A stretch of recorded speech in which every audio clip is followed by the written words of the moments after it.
Après avoir fait plus de 5 millions d'euros pour les coachs infopreneurs que j'ai accompagnés sur le marché français ces 3 dernières années, j'ai passé plusieurs semaines à te réunir toutes les informations nécessaires pour que, en tant que coach, tu puisses déjà taper la barre des 100 000 euros par mois. Donc, je vais montrer tous les gros points dans cette masterclass de 2-3 heures, tous les points essentiels qui te permettront déjà de passer au palier suivant. Comment j'ai fait pour réunir ces informations?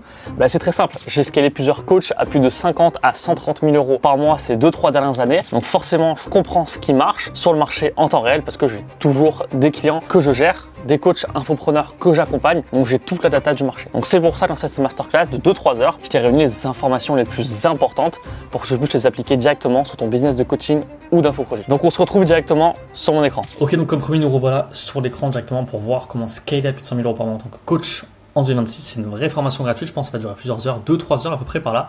Du coup, donc forcément, j'ai commencé avec un petit peu de proof.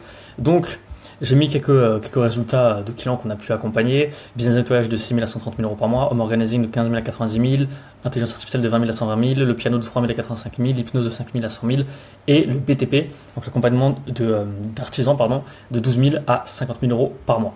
Également, du coup, là, c'est moi avec les trophées, les sous que j'ai dépensés pour être coaché par Nick. Et puis là, après, il y a des dizaines et des dizaines de virements avec des dashboards d'1 million, tout ça. Forcément, j'en ai plein d'autres, mais j'ai mis le minimum pour soit un minimum esthétique et qu'il y ait un minimum proof. Let's go, du coup, on va commencer. Donc, cette formation gratuite, il faut savoir qu'elle est quand même assez costaud. On va voir pas mal d'étapes vraiment de A à Z, que ce soit l'audit du business au début, puis le choix du tunnel de vente. Et en fonction de ça, du coup, forcément, comment développer son tunnel de vente, comment closer, bref, tout de A à Z, le setting aussi, on va voir l'inbound, outbound, on va vraiment tout voir de A à Z. Je vais vous montrer des exemples concrets pour que vous puissiez déjà, avec toute la data de cette vidéo, commencer de votre côté, tout simplement. Il faut savoir que cette vidéo, elle m'a pris quand même pas mal de temps à écrire, à scripter, réunir tous les screens, tout ça, ça m'a pris beaucoup de temps. Donc il y a vraiment énormément de valeur, donc prends le temps de mettre pause, de regarder plusieurs fois, de prendre des notes, bref. Prends ton temps. Donc, on va commencer par le point numéro 1 qui est faire un audit du business. Si tu regardes cette vidéo, soit tu es entre 0 et 3 000 euros par mois, soit tu es entre 3 et 10 000 euros par mois, soit tu es entre 10 000 et 30 000 euros par mois, soit tu es entre 30 et 50 000 euros par mois, et tu cherches à taper la barre des 100 000 euros par mois en infoproduit. Je parle bien en coaching, formation en ligne, formation en vidéo, bref. Ok. Du coup, profil numéro 1 de 0 à 3 000 euros par mois, situation actuelle, les questions à se poser et sur quoi travailler. Il faut comprendre que à chaque moment, peu importe ton profil, peu importe ton niveau, et à certains paliers, il y aura des points sur lesquels tu vas devoir appuyer, des contraintes sur lesquelles tu vas devoir travailler en premier si tu veux aller beaucoup plus loin. Donc, situation actuelle, très souvent, quand tu fais entre 0 et 3 000 euros par mois, tu n'as aucune offre qui est market fit, tu n'as pas de marketing, tu n'as pas de création de contenu, bref, tu n'as rien. On va commencer un par un. Aucune offre ou pas encore market fit, quelles sont les problématiques de mon marché auxquelles je peux répondre? Créer une offre en fonction de mon expertise. Simple. Aucun marketing. Quel élément marketing sur lequel je dois bosser en premier? Est-ce que c'est du setting? Est-ce que c'est de la création de contenu? Est-ce que c'est blablabla? Très souvent, ça va être de la création de contenu corrélée à du setting. Donc, setting après avoir fait création de contenu. Création de contenu irrégulière. Donc, voilà, je fais pas de contenu, je fais jamais de contenu. Forcément, du coup, les gens, ils viennent pas à moi. Ou quand je fais de l'outbound, les gens, ils me prennent pas au sérieux parce que je sors un Reels par mois, voire tous les 2 mois. Donc, je vais pas plus loin. Par quelle source dois-je commencer? De manière générale, tu dois commencer par Instagram et YouTube. Après, tu dois juste être régulé. Ça, c'est à toi de gérer. J'ai aucun système d'acquisition en place. C'est logique. Si tu es entre 0 et 3 000 euros, c'est que tu n'as pas de système d'acquisition de manière générale. Qu'est-ce que je peux faire tous les jours pour à terme avoir des clients? Poster du contenu, faire du setting. On revient au point précédent. Poster du contenu et du setting. Ok. Donc ça, c'est profil numéro 1. Profil maintenant numéro 2, de 3 à 10 000 euros par mois. Situation actuelle, les questions à se poser, sur quoi travailler. J'ai une offre validée, mais j'ai pas encore de revenus réguliers. Non, c'est simple. Si tes revenus sont réguliers, est-ce que tu es régulé dans ton marketing? Si c'est pas le cas, c'est normal que tes revenus ne soient pas réguliers. Donc, tu dois faire le point sur toutes les actions que tu mets en place tous les jours. Ok. Donc, est-ce que je fais du setting, suffisamment de setting tous les jours? Est-ce que je fais de l'outbound? Parce que peut-être que pour certaines niches, l'outbound est très puissant. Est-ce que j'aborde, 15-20 profils par jour? Est-ce que je fais suffisamment de contenu? Est-ce que tu répertories toutes les actions que tu fais au quotidien pour ton marketing? Et en fonction de ça, directement, tu vas pouvoir voir ce qui est intéressant, ce que tu dois mettre en place, tout simplement. Prix trop faible. Est-ce qu'il y a de la friction vis-à-vis du prix lors du closing? Voilà, mon prix n'est pas assez cher, je ne vends pas assez cher. Voilà, très simple. Prends tes derniers calls de closing et essaie de voir comment réagissent les prospects directement dès que tu leur donnes le prix. Okay. S'ils réagissent plutôt bien, augmente. Tu es à 2000, passe à 2250 ou 2500 ou même 3000 si tu es sûr de toi. Okay. Et teste. Tu fais le test sur 5 personnes. Tu vois comment ça réagit, tu enregistres tes calls. Okay. Analyse de mes calls de closing. Logique. J'ai un budget qui est trop faible pour les ads. Simple, suis-je confiant sur le fait qu'une vente peut rentabiliser mon budget? Si c'est ça, alors je peux commencer avec un budget. Si j'ai que 1000 euros par exemple, ok, j'ai 1000 euros, mais je vends à 3000 ou à 2000, je fais une vente et je suis en x2. Donc, let's go.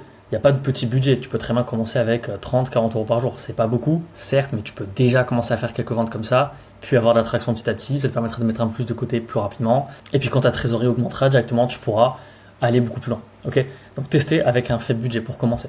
Et j'ai aucun tunnel de vente en place, quel tunnel de vente puis-je mettre en place assez rapidement? Et ça, c'est quelque chose qu'on va voir juste après, c'est l'audit du business, comprendre le business. On va voir aussi la partie sur l'offre, mécanisme unique, tout ça, on va vraiment tout voir de A à Z. Quel tunnel puis-je mettre en place assez rapidement? Arbre de décision sur le choix du tunnel. Ok. Profil numéro 3, de 10 à 30 000 euros par mois. Situation actuelle, les questions à se poser sur quoi travailler. Manque de temps pour le marketing. Dois-je déléguer un pôle pour gagner du temps? Analyser du coup les parties de l'activité qui prennent le plus de temps avec le moins de ROI. Peut-être qu'actuellement tu fais ton montage vidéo. Forcément, tu n'as pas beaucoup d'ROI parce que tu peux déléguer ça à quelqu'un dans un pays du tiers-monde et payer 10-15 euros le Reels. Donc, est-ce que vraiment, si tu mets 2 heures par exemple à monter un Reels, est-ce que tu vaux 5 à 7,50 € de l'heure? Je ne pense pas. Ok. Donc, ces tâches-là, tu les délègues. Baisse de la marge. Sur quel levier puis-je appuyer pour augmenter ma marge? Est-ce qu'il faut que j'augmente mon prix? Okay. Est-ce qu'il y a moyen peut-être de réduire mes CPL? Parce que mes CPL sont beaucoup trop élevés. Est-ce que peut-être que mon taux de closing il est à 10%? Et du coup, j'ai un problème de marge. Mais pas vraiment. J'ai un problème de taux de closing qui fait que j'ai l'impression d'avoir un problème de marge. Parce que si mon taux de closing, je le passe à 20-25%, ce qui est un taux de closing moyen sur le trafic froid, je fais x2. Et donc ma marge au final elle passe peut-être de 40% à 60-70%. Et donc j'aurai plus de problème de marge. Okay, donc bien analyser justement ce qui fait que tu as cette problématique particulière. J'ai aucun closer dans mon équipe. Est-ce que j'ai les ressources nécessaires pour accueillir un closer? Donc qu'est-ce que j'entends par ressources nécessaires? Est-ce que j'ai une offre à minimum market fit? Est-ce que j'ai déjà enregistré des appels pour pas qu'ils soient perdus et pas qu'ils me crament des leads au début? Est-ce que j'ai créé un process d'onboarding pour closer CT? Ok, donc ça c'est ce que tu peux faire. Je peux commencer à créer un process d'onboarding pour closer setter, et commencer à chercher des profils. Okay. Après avoir une offre à minimum market fit, si tu fais entre 10 et 30 000 euros par mois, logiquement elle est market fit vraiment. Et deuxièmement, est-ce que tu as enregistré tes appels de vente? Parce qu'autrement le closer il va arriver chez toi, ou même le setter, il va être perdu. Ou si c'est un setter écrit par exemple, imaginons un setter écrit, est-ce que j'ai déjà des conversations de personnes que j'ai redirigées en R1, R2 avec mon setting? L'activité stagne. Quel est le bottleneck à l'origine de cette stagnation? Est-ce que j'ai une contrainte spécifique qui fait que je stagne? Okay. Est-ce que je dois faire plus d'ads, plus de setting, plus de contenu? Et donc en fait on revient au point de analyser exactement ce que tu fais dans ton activité et ce qui fait que tu stagnes. Peut-être que, tout bête, aujourd'hui tu fais pas d'adbound. Mais si tu faisais de l'adbound et que tu abordais 15-20 personnes par jour en adbound, peut-être que je sais pas, tu aurais un ou deux calls qui tomberaient par jour. Et du coup tu ferais 10, 15, 20 cas par mois en plus. Donc ta contrainte actuelle en fait c'est juste de faire de l'adbound. Peut-être, bien évidemment, c'est une hypothèse. Profil numéro 4, de 30 à 50 000 euros par mois. Situation actuelle, les questions à se poser, sur quoi travailler. Le ROS stagne, voire diminue. Quelle métrique est à l'origine de cette stagnation? Suivre tes KPI à la lettre et trouver ce qui cloche. Et je montrerai juste après, notamment pour la partie ads, les KPI à suivre. Tout closing moyen. Est-ce que c'est un problème d'offre? Est-ce que c'est un problème de script de closing? Est-ce que peut-être que j'ai un closer aussi qui close très très mal et qui fait baisser le closing moyen de l'équipe? Donc analyser tous les calls closers, plus prendre 2-3 appels pour récolter de la data. Essayer de comprendre pourquoi les prospects ne passent pas à l'action. Gros turnover dans l'équipe, est-ce que c'est un problème de management, de recrutement ou de culture? Je dois créer du lien potentiellement avec mon équipe et je dois arrêter de recruter en regardant le profil, mais plus recruter avec l'instinct. Si je ne sens pas quelqu'un, s'il n'a pas le feeling, alors je ne travaille pas avec lui. LTV trop faible, coût d'acquisition trop haut, est-ce possible de chercher plus d'argent par client? Oui, bosser sur un upsell. Ok, donc tu vois que tu as des problématiques qui sont totalement différentes en fonction de ton profil et surtout en fonction de où est-ce que tu en es. Quand tu fais 0 € par mois, tu as un problème de marketing, de création de contenu et de confiance. Quand tu fais 30 à 50 000 euros par mois, les gens ont potentiellement déjà confiance en toi, du moins suffisamment confiance pour faire ce type de chiffre. Mais là, peut-être que tu ne suis pas suffisamment tes métriques et tu ne comprends pas particulièrement sur quel point tu dois appuyer pour faire beaucoup plus d'argent. Ok, donc ça, c'était le point numéro 1, de faire un audit du business. Maintenant, il y a un truc qu'il faut absolument que tu comprennes, c'est ce petit schéma. Plus tu grossis, plus ton 20-80 doit être d'identifier ton bottleneck et de le résoudre. La problématique que tu as actuellement, et peu importe ton profil, tu as forcément une problématique, il y a une problématique, une contrainte, donc un bottleneck, problématique principale qui va faire que en fait, tu fais beaucoup moins d'argent. Donc tu vois, tu fais un petit peu d'argent, tu as ta problématique qui fait que tu fais 2 fois moins d'argent que d'habitude, parce que voilà, avant c'était l'Eldorado, on va dire, maintenant tu as une problématique qui t'arrive, donc tu fais 2 fois moins. Et quand tu auras réglé cette problématique, tu feras 4 fois plus. Et 2 fois plus que précédemment. En fait. Et ça va être constamment une évolution comme ça. Ça va être beaucoup d'argent, parce que X, Y, Z variable ou X chose a fait que peut-être une vidéo YouTube, du setting, un closer qui a rejoint qui est extrêmement performant. Et après, tu as un bottleneck, tu as une période de stagnation du coup. Et après, boum, tu repars, tu fais plus d'argent, bottleneck. En fait, à chaque étape, tu vas avoir un bottleneck. Et donc, peu importe ta situation actuellement, dans ces situations-là, tu as au moins ces différents profils, tu as au moins un bottleneck, une contrainte qui fait que tu n'arrives pas à aller plus loin. Okay. Et cette contrainte-là, il faut que tu arrives à l'identifier et à la résoudre parce que c'est ton vrai 20-80 qui va te permettre d'aller beaucoup plus loin. Par exemple, si tu es là de 3 à 10 000 euros, bah là, peut-être ta contrainte numéro 1, c'est que tu n'es pas encore market fit. Donc c'est ton offre en fait, ta contrainte numéro 1. Ici, ça peut être ton recrutement. Si tu as un closer A-player qui rejoint ta team et que tu fais déjà 30 000 euros par mois, je te jure, pour l'avoir fait chez plusieurs clients, tu peux taper 100 à 150 000 euros par mois avec un ou deux closers performants. Donc là, tu as un problème potentiellement de recrutement et de culture. Là, potentiellement, tu as peut-être un problème de marge, de marketing où tu ne sais pas sur quel levier appuyer pour aller beaucoup plus loin. Là, tu as un problème, bon, là, tu as zéro, donc tu as tout comme problématique, on va dire. Tu n'as pas encore trouvé ton offre winner, tu n'as pas encore fait suffisamment de création de contenu, bon, bref, toutes ces choses-là. Ok.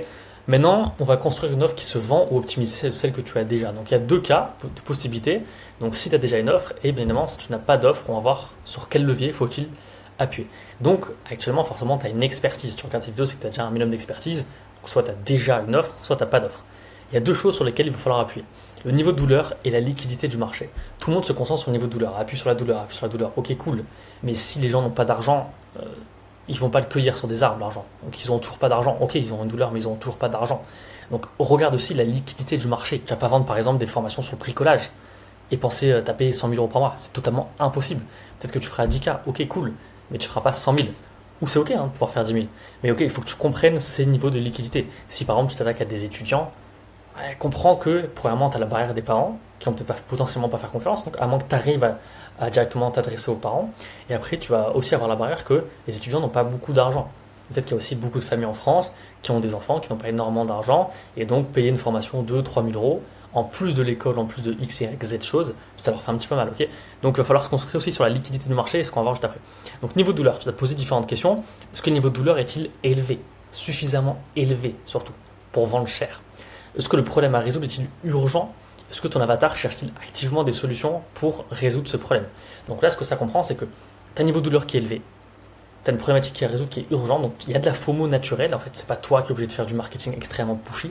Par exemple, si tu souhaites absolument quitter la France, quitter le pays, tu as un niveau de douleur qui est énorme, tu veux t'expatrier, donc tu vas vite faire des recherches, tu seras prêt à mettre plusieurs milliers d'euros parce que tu n'en peux plus, tu as envie de partir, par exemple. Ok. Ton avatar client, est-ce qu'il cherche justement activement des solutions pour résoudre ce problème? Si c'est le cas, alors ça montre que son niveau de douleur est élevé, ça montre que le problème à résoudre est urgent et ça montre qu'il est prêt à mettre beaucoup d'argent. Exemple très concret, c'est la canicule, il fait 40 degrés, je suis sûr que tu es prêt à acheter une bouteille d'eau à 10 euros si actuellement tu n'as plus d'eau. Par contre, c'est en hiver, il fait 3 degrés dehors, bon, tu peux te passer d'eau pendant plusieurs heures, un mec qui vend une bouteille d'eau à 10 euros, je vais dire oula, non merci. Pourquoi? Parce que tu n'es pas dans ce cas-là. C'est pas urgent, premièrement.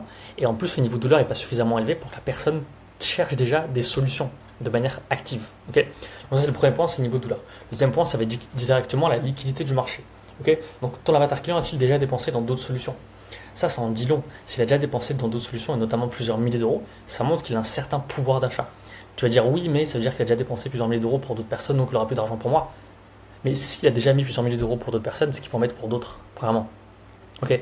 Deuxièmement, ça montre qu'il a une faculté qui est assez élevée à pouvoir trouver de l'argent, se débrouiller pour investir. Donc ça montre qu'il y a de la liquidité dans le marché et que la mentalité des prospects est super intéressante. Parfaite. Ton avatar client, est-ce qu'il a des revenus corrects? Qu'est-ce que j'entends? Pas s'attaquer à des étudiants. Par exemple, quelqu'un qui a au moins un salaire, qui a des revenus de manière stable et pas quelqu'un qui a 15 crédits sur le dos. Alors ça, forcément, tu le découvriras en appel de vente. Pour le creuser un peu plus. Mais voilà. Tu doutes que dans certaines niches, si tu t'attaques à des étudiants ou peut-être à des mères célibataires qui ont 2-3 enfants sous le coude, bon, tu te doutes que plus de 200-300 euros, ça va commencer à faire mal. Okay, donc ça va être compliqué de vendre du high ticket. Et est-ce que le problème que tu résous génère un ROI mesurable? Pas forcément que financier, bien évidemment, le mieux c'est le financier. Toutes les niches qui sont mindset, développement personnel, c'est un petit peu compliqué parfois à vendre quand c'est pas corrélé à du financier parce que les personnes ne voient pas de ROI tangible. Okay. Mais si un ROI qui est vraiment mesurable, par exemple, tu veux vendre une formation dans l'achat-revente de biens immobiliers, tu peux mettre 50 000 euros dans un bien immobilier, en dégager 200 000 avec l'achat-revente, entre-temps tu as fait des travaux, donc tu as 100 000 euros de bénéfice, par exemple, et je te vends une formation à 3 000 euros, tu vas me dire, mais c'est giga logique en fait. Là, je vais payer 3 000 euros pour faire potentiellement commencer à faire des 100 000 euros de bénéfice. Okay. Bon, bien évidemment, c'est sur le papier, ça peut pas se passer comme ça à tous les coups, mais ça montre qu'il y a un vrai ROI, et c'est pour ça que d'ailleurs, une niche comme l'immobilier, c'est une niche monstrueuse où on entend régulièrement des lancements à plusieurs centaines de milliers d'euros, voire quelques millions d'euros sur le marché français, parce que les gens ont de l'argent, tout simplement. Ok. Maintenant, il y a deux trucs que tu dois devoir comprendre. C'est que l'argent se trouve dans la résolution de problématiques liées à la santé, aux relations ou à l'argent. C'est-à-dire que chaque personne sur Terre a une de ces trois problématiques minimum. C'est-à-dire que quelqu'un peut avoir beaucoup d'argent et être en très bonne santé. Par contre, il a des problèmes pour communiquer. Peut-être qu'il n'a pas une très bonne éloquence, peut-être qu'il est très timide et du coup, son cercle social est extrêmement faible et il est malheureux. Peut-être qu'une personne a de l'argent, de très bonnes relations, par contre, elle est en très mauvaise santé. Peut-être qu'une personne de très bonnes relations, en pleine forme, mais n'a pas d'argent. Et ça, c'est 99% du marché. 90% du marché, c'est ça. Pareil, quand je me suis lancé il y a quelques années, c'était ça. J'avais de bonnes relations, des amis, tout va bien, des copains, des copines, cool.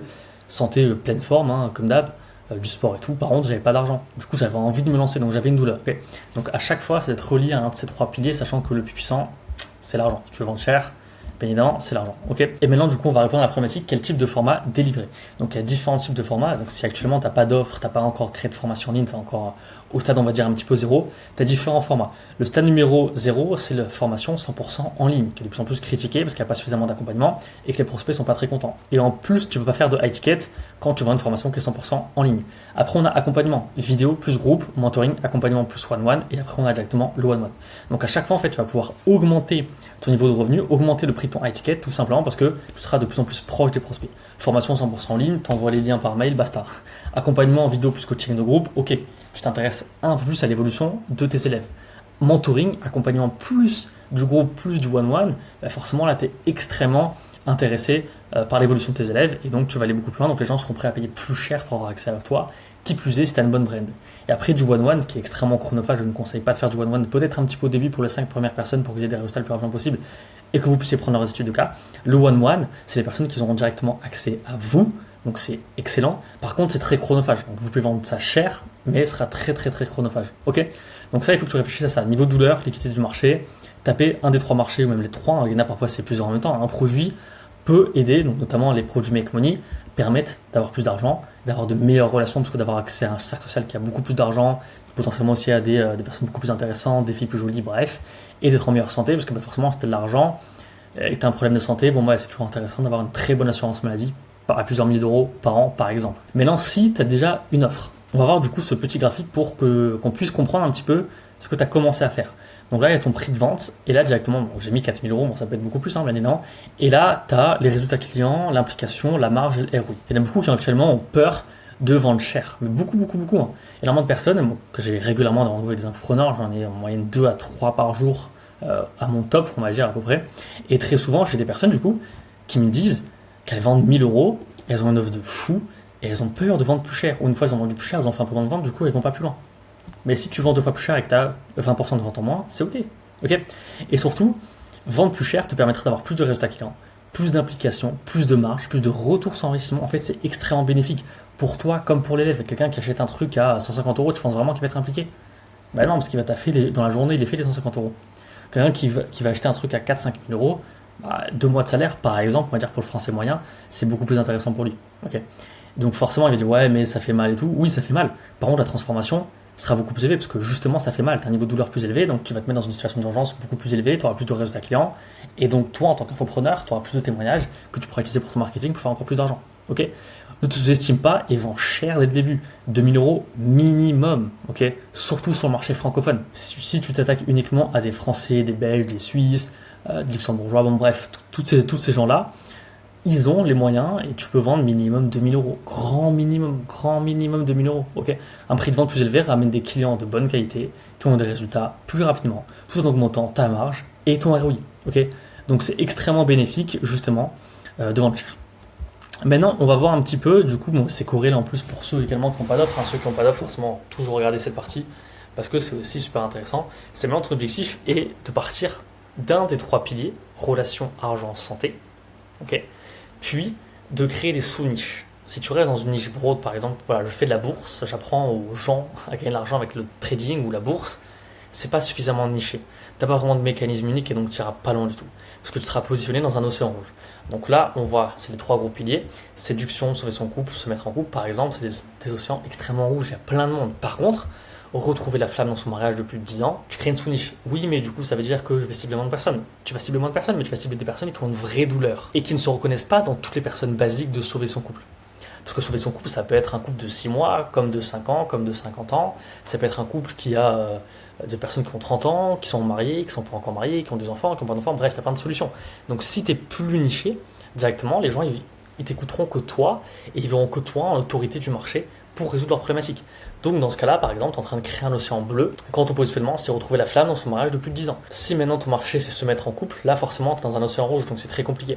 Par contre, si tu mets trouver la femme de sa vie quand on a plus de 30 ans en tant qu'entrepreneur, donc des entrepreneurs en France qui ont plus de 30 ans en France, Suisse, tout ça, bref, Belgique, on s'est compris, il y en a des centaines de milliers, si ce n'est quelques millions. Donc le marché, premièrement, est suffisamment gros.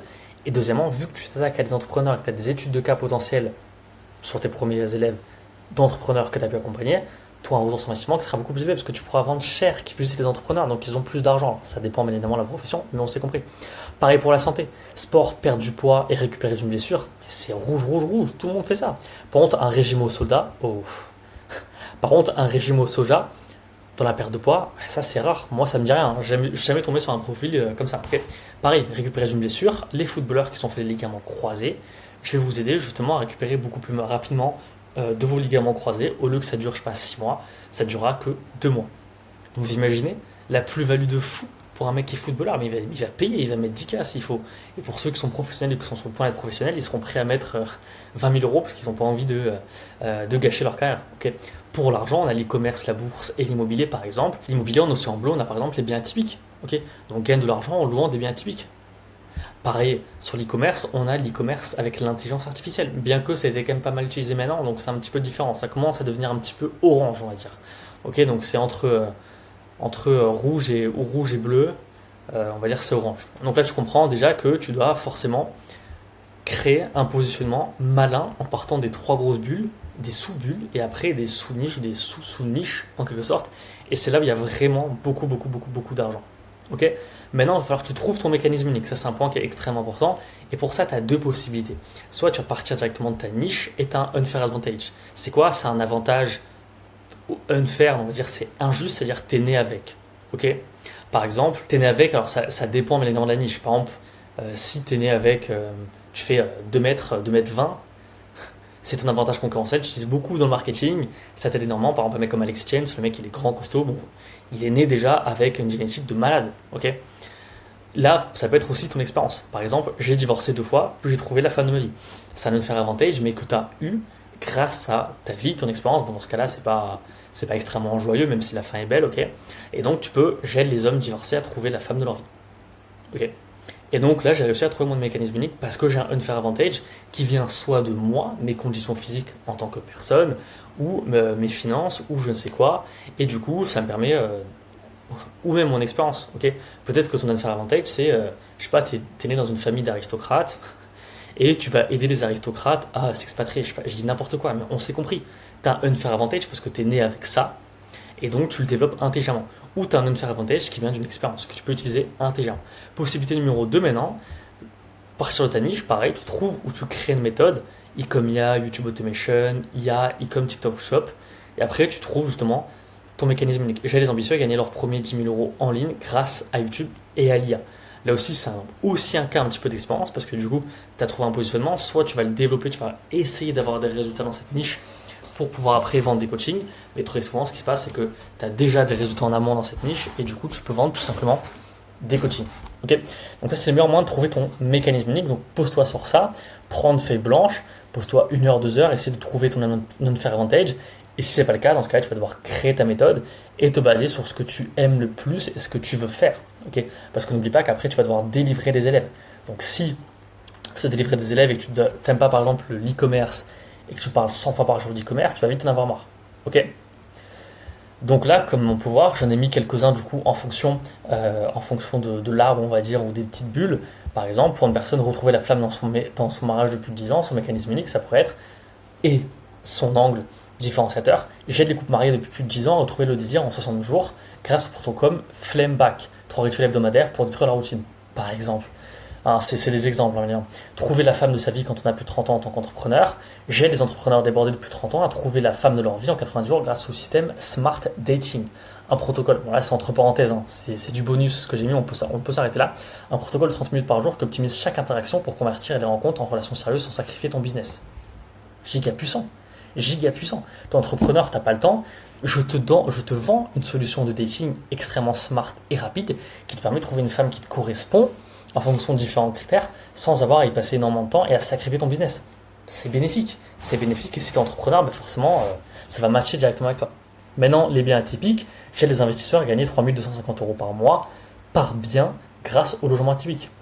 E-comia, j'aide les personnes qui veulent lancer leur premier e-commerce, à générer leurs 5 000 premiers euros en 45 jours grâce à des outils IA qui font le travail à leur place. Ok, c'est une solution aussi. Je ne dis pas que c'est la meilleure, il y en a peut-être d'autres variantes qui sont beaucoup mieux. Mais c'est déjà une solution qui est suffisamment intéressante et qui peut déjà être lancée. Régime soja, j'aide les femmes de plus de 35 ans à perdre 10 kg en 60 jours grâce au protocole Soja Slim. Je peux m'arrêter là, mais si je donne plus de détails, ce serait un régime à base de soja qui régule naturellement les hormones responsables du stockage des graisses. Donc vous voyez, on a le mécanisme unique qui attise la curiosité, qui fait qu'on se différencie du marché. Et après, on a l'explication du mécanisme unique qui fait que, ok, donc je ne savais pas que le soja avait ce côté bénéfique. Donc super, je vais essayer, je vais prendre un call, ok.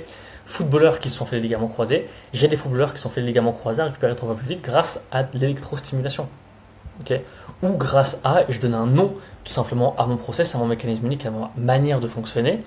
Pourquoi? Parce que peut-être qu'il y en a qui vont se dire, ok, l'électrostimulation, j'ai déjà fait 3 fois, ça marche pas pour moi. Donc non, c'est mort, je prendrai pas d'appel de vente, j'irai pas plus loin avec toi. Alors que peut-être que si j'avais mis grâce à électro speed, électro récup, ils diront mec, qu'est-ce que c'est que ça et tout. Enfin électro, bon, je donne déjà beaucoup trop d'indices, mais on s'est compris. Ok, donc c'est comme ça que vous allez pouvoir trouver votre mécanisme unique. Posez-vous, essayez de comprendre la niche, essayez de creuser, comprendre comment vous pouvez creuser, et après directement vous aurez votre mécanisme unique. Ok, maintenant on passe à la partie numéro 3, optimisation des réseaux sociaux. Ça, c'est un point qui est extrêmement important et pour ça, on va faire quelques petits rappels sur le profile funnel. Beaucoup de personnes, beaucoup de coachs infopreneurs font la problématique de vouloir choisir un tunnel. Pourquoi choisir un tunnel quand tu peux en combiner plusieurs? Ok, c'est complètement con. Peu importe le tunnel que tu vas choisir ensuite, il est important d'optimiser tes réseaux sociaux car ça te permettra d'augmenter le niveau de confiance des prospects, augmenter ton taux de conversion en closing, bien évidemment, parce que les gens vont regarder ton contenu, vont regarder tes stories. Plus tu fais de contenu, plus tu fais de stories, plus tu augmentes la probabilité qu'une personne ait un haut taux de conversion en closing. Tu vas nurture naturellement tes prospects, tu vas être une figure d'autorité du marché, ce qui va aussi permettre de nurture naturellement tes prospects, augmenter ton taux de conversion et augmenter le niveau de confiance. Et tu vas faire baisser tes CPL, tes coûts d'acquisition. Okay. Pour cela, nous allons donc utiliser les principes du profile funnel. Il y en a beaucoup qui disent ouais mais moi je fais du profil funnel et j'utilise le profil funnel pour X, Y, Z. Ouais mais pourquoi tu n'utilises pas les principes du profil funnel même si ça ne te correspond pas pour déjà mettre à jour tes réseaux sociaux, pour les optimiser un minimum avant de balancer 10 000 ou 20 ou 30 000 euros par mois en ads ou même ne serait-ce que 2 000. Optimise un minimum tes réseaux sociaux. Donc on commence par l'étape numéro A qui est la bio. On va voir du coup différents secteurs. On va voir du coup forcément Nick Setting qui est à l'origine du profil funnel, le B2C Make Money, le B2C développement personnel et mon profil qui est beaucoup plus axé B2B. Du coup, dans le cadre de Nick Setting, sa bio c'est Founders, donc l'avatar. Il cible directement l'avatar. Profitable Personal Brand, transformation. Donc we help founders build profitable personal brand. Ok. Directement, il va mettre 2 CTA. Donc un CTA numéro 1 qui est info, CTA numéro 2 éduquer via une vidéo YouTube. Ok. Private 2 hours content masterclass avec le petit doigt vers le bas. Ok. B2C Make Money. Là, un profil totalement différent. En proof, il va mettre sa conciergerie directement. Donc le lien de sa conciergerie. La promesse, c'est Give Freedom. Donc, vous voyez, c'est beaucoup plus B2C, quoi, parce qu'il va vendre la liberté. La promesse, c'est Give Freedom et c'est aussi la transformation. C'est pourquoi, du coup, je vais montrer ma conciergerie Airbnb, tout simplement pour être freedom. Okay, donc, être libre. Et le CTA, c'est éduquer via une vidéo YouTube. Donc, on voit directement le petit doigt, pareil, vers le bas. Maintenant, si je prends Hammer, donc B2C, développement beaucoup plus personnel, on va avoir, du coup, une promesse qui est, ça veut dire un petit peu... retravailler son monde intérieur, en gros, donc c'est le mécanisme unique. Succès, c'est le résultat. Donc, vous voyez, le succès devient inévitable. Résultat, ok, donc des personnes qui cherchent à avoir le succès. Les 2 CTA, Elevate, et puis après directement un CTA numéro 2 qui est éduqué via une vidéo YouTube qu'on retrouve ici avec un lien URL Genius. Ok. Si maintenant je prends mon profil qui est beaucoup plus B2B, je vais mettre directement ma proof, donc fondeur Red B Media, proof les résultats des clients. La promesse, crée et ou scale ton infoproduit, mécanisme unique jusqu'à 100 € par mois, résultat, ok. Alors, mécanisme unique, pas forcément mécanisme unique, juste mécanisme tout court, quoi. Et le CTA, éduqué via une vidéo YouTube avec le petit doigt aussi vers le bas, qui redirige vers une vidéo YouTube, ok. Donc, ça, c'est le point numéro 1, il faut absolument que ta bio respecte ça. Donc il faut une promesse, il faut que tu cibles bien l'avatar et surtout qu'ils sachent exactement ce qu'ils auront en contrepartie si jamais ils se font accompagner par toi. Et après, il faut un call to action qui va soit directement leur permettre d'envoyer un message, soit directement qui va les éduquer. Ok ? Maintenant, on a la cohérence sur un profil Instagram. Donc ça, c'est extrêmement important. On peut voir que là, sur chaque profil que j'ai mis, il y a une certaine cohérence, et visuellement, c'est beau. Ok. Donc si je prends Nick Setting, je vais aller après directement sur Instagram, c'est classe, sobre, les couleurs sont foncées, et c'est entre photo corpo et lifestyle. Ok.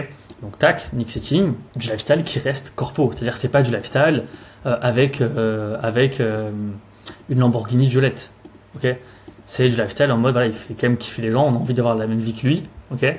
Et ça reste abordable et ça reste professionnel, surtout.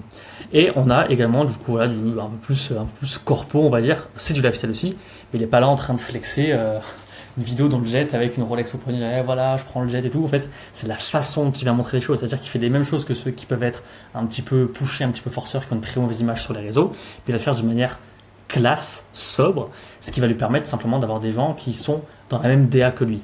Okay, et quand on peut voir un petit peu son profil, c'est cohérent au niveau des couleurs, c'est agréable à consommer, ça fait pas mal aux yeux, on n'est pas là à froncer les sourcils pour essayer de comprendre. Okay, si je prends l'exemple maintenant de Danny Bouden, c'est un petit peu différent. Il y a des couleurs qui sont plus sombres, il y a de la proof avec ses chiffres notamment, et du lifestyle, parce que bien évidemment, c'est les résultats B2C. Et là, c'est pareil. Ce qu'il faut comprendre, c'est que là, on parlait un petit peu de Nick, justement, il aide les personnes à créer des brands profitables, donc gagner de l'argent. Il ne faut oublier que, ouais, c'est du B2B, mais ça reste bien évidemment des humains. Et les humains, qu'est-ce qu'ils veulent ? Ils veulent avoir une belle vie, ok ? Donc ils veulent du lifestyle, donc c'est ok de montrer du lifestyle. Maintenant, ça dépend quel type de lifestyle. Donc dans les Bouden, couleurs sombres, ça j'ai déjà dit. Donc voilà, on voit qu'il y a des couleurs qui sont quand même assez sombres. Directement, ses résultats, de la proof aussi parce qu'il est en train de coacher des gens et puis on voit tous les résultats de ses clients et on voit que c'est aussi agréable à regarder, ok ? Donc les couleurs sont assez foncées, chaque photo est plus ou moins identique ou je veux dire plutôt cohérente, donc c'est agréable à regarder, ok ? Maintenant, si je vais prendre Hammer, c'est un petit peu différent. Il y a des couleurs qui sont extrêmement sombres, donc lui, c'est sa direction artistique, et il met en avant son physique et son lifestyle. Pour la partie, du coup, transformation. N'oublions pas que son but, et justement, c'est de trouver des méthodes, enfin, de t'aider avec ces méthodes pour que le succès soit inévitable. Le succès, ça se reflète en quoi ? Ça se reflète quand même un minimum en lifestyle, mais c'est pareil, il va pas montrer de Lamborghini, ok ? Donc on voit qu'il y a son physique là, il y a son physique également ici. Là, il y a du lifestyle si je ne m'abuse. Tac, donc voilà, Saint-Bourran, dans une belle villa, belle villa, donc il y a quand même un minimum aussi de lifestyle, ok, qui donne envie justement aux prospects d'aller plus loin et de devenir un petit peu comme lui, parce que les personnes n'achètent pas forcément le programme, enfin les prospects n'achètent pas le programme, ils achètent la personne, ok. Donc forcément, si tous ces posts étaient comme ça, peut-être que les gens ne seraient pas forcément intéressés, ok. Mais lui, ce qu'il va faire, c'est qu'il va varier avec des posts où il va un petit peu montrer sa vie, son lifestyle, son physique, et c'est les résultats tout simplement que vous allez potentiellement pouvoir avoir si vous êtes exactement comme lui et que vous achetez du coup son accompagnement, tout simplement. Ok.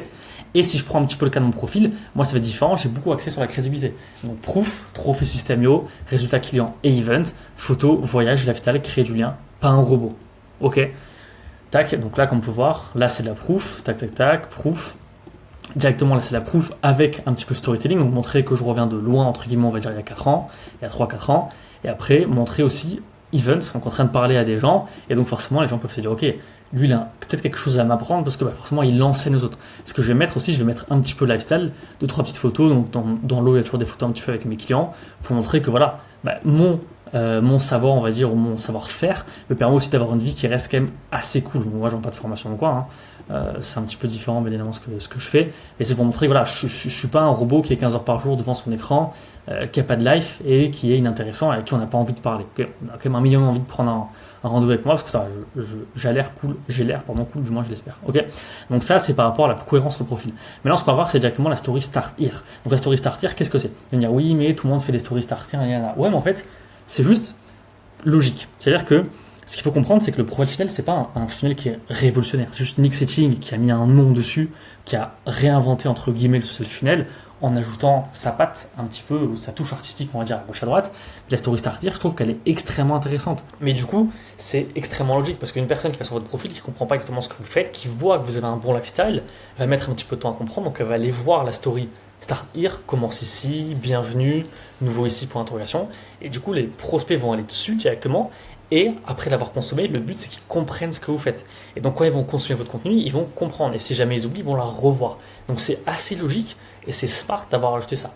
Ok, donc Nick Setting, si on va voir, après je vais la voir directement après sur Instagram, il met l'expérience client en avant, l'émotion et énormément de proof. Ok, parce que c'est du B2B, c'est des gens smart qui peuvent potentiellement parfois se méfier parce qu'ils ont été arnaqués ou ils ont été mal accompagnés.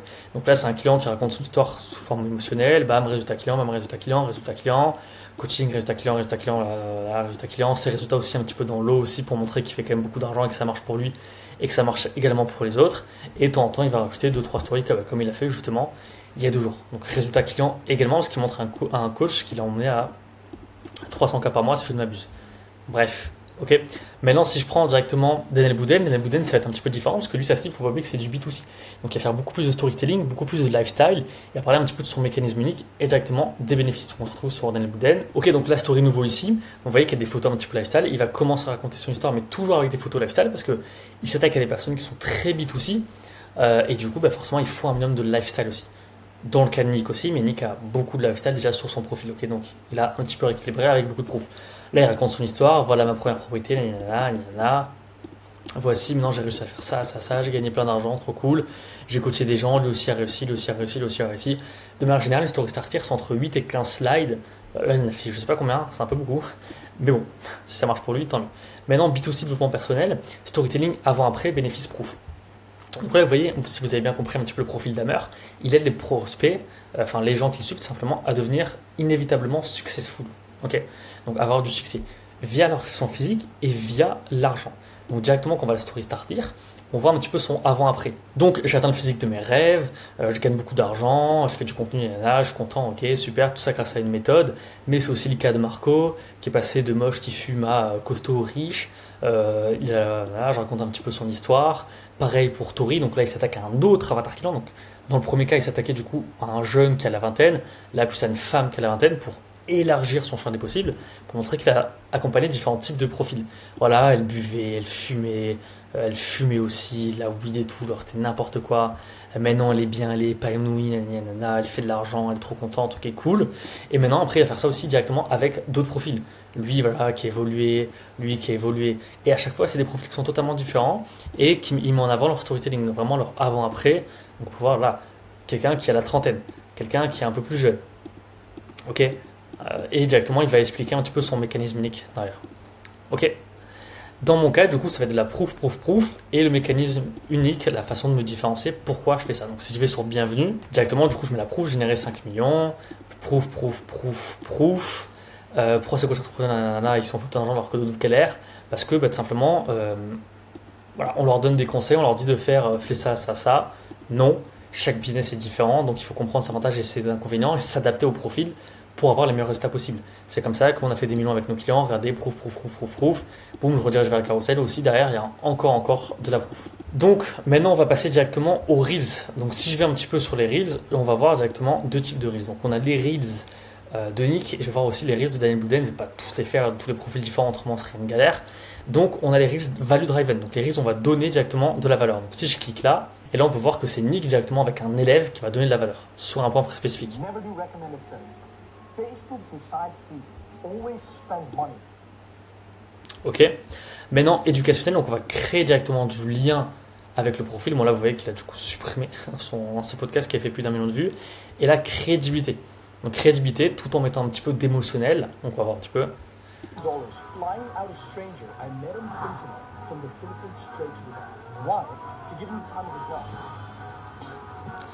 Donc là, voilà, j'ai acheté un ordi, un téléphone, une caméra, j'ai acheté plein de choses. J'ai dépensé plus de 10 000 euros pour le faire venir, 10 000 dollars, il est trop content, il vit sa best life. Tout simplement pour l'aider, pour qu'il aille beaucoup plus loin et je le remercie pour le travail qu'il a fait pour moi. Donc ça, c'est la crédibilité également. Ça montre que justement, il remercie les personnes avec qui il travaille, il crée l'émotionnel et du coup, on a envie d'en savoir un plus sur Nick, qui est un mec cool, quoi. Maintenant, on a Daniel Bouden qui a adapté justement ce différents types de formats du profil final pour lui. Value Driven, ce qu'il va faire directement, c'est que il va se montrer en train de donner des conseils à un type d'audience spécifique. Donc, il va donner vraiment de la valeur. Il va faire moins de vues, certes, mais les gens qui vont écouter, c'est des gens qui sont intéressés pour aller plus loin. Maintenant, éducationnel, ça va être un contenu qui va être un petit peu différent, où il va plus créer du lien avec les prospects, il va mettre un petit peu de b-roll, il va changer le plan, voilà. Donc, on voit que là, il est en voiture directement, il donne un petit conseil qui va être un peu plus généraliste directement que celui-là. Ok. Et après, Credibility Driven, donc en fait, c'est ce qui est épinglé sur son profil, c'est tout ça proof. Donc on peut voir un petit peu, tac, tac, tac, voilà, j'ai des lui, on s'est compris, ah ouais, Cola, Mariam, ok, tac. Directement, c'est la crédibilité. Donc il y a différents angles de crédibilité. Voilà, il n'y a pas un angle spécifique qui marche pour tout le monde, pas du tout. Lui, il a adapté ça à lui, il a repris un petit peu plus ou moins les frameworks, il a adapté à son avatar client, à ce qui correspond à son business, à son avatar client, et ça lui a permis simplement de faire du contenu. Ok. Ce qu'il faut faire de manière générale, il faut tester des formats, regarder le nombre de leads qualifiés qui viennent d'un format spécifique, et reproduire. Alors attention, je mets des guillemets pour reproduire, pas faire constamment la même chose. Par exemple, si pour vous le format qui marche, dit n'importe quoi, c'est le format tier list. Par exemple, vous faites des tier lists, il y a plein de listes qualifiées qui viennent parce que vous parlez de votre business model, de Airbnb par exemple en faisant des tier lists. C'est pas pour autant qu'il va falloir faire 50 tier lists parce que les gens, quand ils vont aller sur votre profil, ils vont voir que ça va les faire chier. Ça va les faire chier parce qu'il n'y a aucune nuance dans le contenu.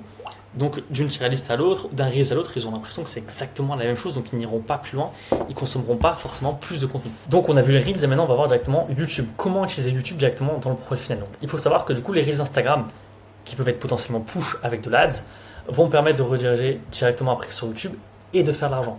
Pourquoi ? Parce que YouTube permet d'éduquer les prospects, les rediriger après en DM, leur demander d'envoyer un DM sur Instagram ou tout simplement qui vous appelle. Prendre un appel de découverte, s'inscrire à l'ISL, bref, peu importe. C'est ce qui permet de créer beaucoup plus de liens que finalement un Reels Instagram qui va durer 30 secondes, voire 2 minutes maximum. Ok. Donc ça, on a vu les Reels. Et du coup, les vidéos YouTube, ça va être dans le prolongement de sa DA. C'est la MDA, il est habillé exactement pareil. Les couleurs, c'est plus ou moins les mêmes. Ok. Donc là, il met de la proof directement avec un event, un environnement qui est très corpo et il va donner directement de la valeur. Si je prends l'exemple d'Anne Bouden, lui, ce qu'il va faire, c'est que il va, pareil, donner de la valeur et il va dans un environnement qui est un minimum lifestyle, donc dans une petite Mercedes, pardon, et il va donner de la valeur sur son business, expliquer l'erreur Airbnb qui fait que tu ne scales pas. Puis après, on a directement Hammer, donc Hammer avec ses différents types de Reels, Value Driven, Educational, Creativity Driven, et ce qu'il va faire après, directement, il va détailler, montrer, toujours dans la MDA, donc c'est cohérent avec sa DA, vous voyez, c'est exactement le même décor que ce qu'il fait dans ses Reels, bien évidemment, il va pas mettre un fond avec la jungle ou avec une forêt, parce que ça n'a strictement rien à voir avec ça. Si les gens le découvrent là, qu'ils aiment ce qu'il fait, il faut que ce soit cohérent. Parce que là, du coup, il y a un test pour savoir du coup si les gens aiment votre DA. Et ça veut dire qu'après, ils doivent repasser un test pour être sûr. Ça fait beaucoup trop de friction. Ok, il y a de la proof, donc l'étude de cas, et de la valeur. Dans mon cas, pareil, value driven, educational, donc là, value driven, GPN setting, educational, la différence entre un entrepreneur à 10 000 et 100 000 euros par mois. Crédibilité, donc voilà, 17 000 euros en 24 jours, en 24 heures, pardon, pour un client. Et après, ce que je vais faire, c'est du coup, notamment, mon contenu sera cohérent, mon contenu sur YouTube, avec ce que je montre. Donc de la proof, tout simplement, une transformation avec un avant-après, donc de 6 000 à 136 500 euros par mois, en 3 mois, copie-moi, un environnement corpo et directement de la valeur. Et on peut voir justement, si je vais juste mettre pause, donc il y a différentes façons de montrer la crédibilité. Donc là, par exemple, c'était juste moi qui étais en train d'expliquer justement comment un client fait 7 000 euros en 24 heures, donc on accompagne. Et là, je vais pas celui-là, pardon, directement montrer voilà, comment on a fait pour faire 52 375 euros en 3 jours avec un infopreneur qu'on a pu directement accompagner. Et là, du coup, j'ai montré le dashboard, vous voyez que le format est totalement différent et il a plus parce que je suis à peu près à 700 vues et quelques leads qualifiés qui sont abonnés à moi et ça a permis de nurture aussi quelques infopreneurs qui ont trouvé ça super intéressant.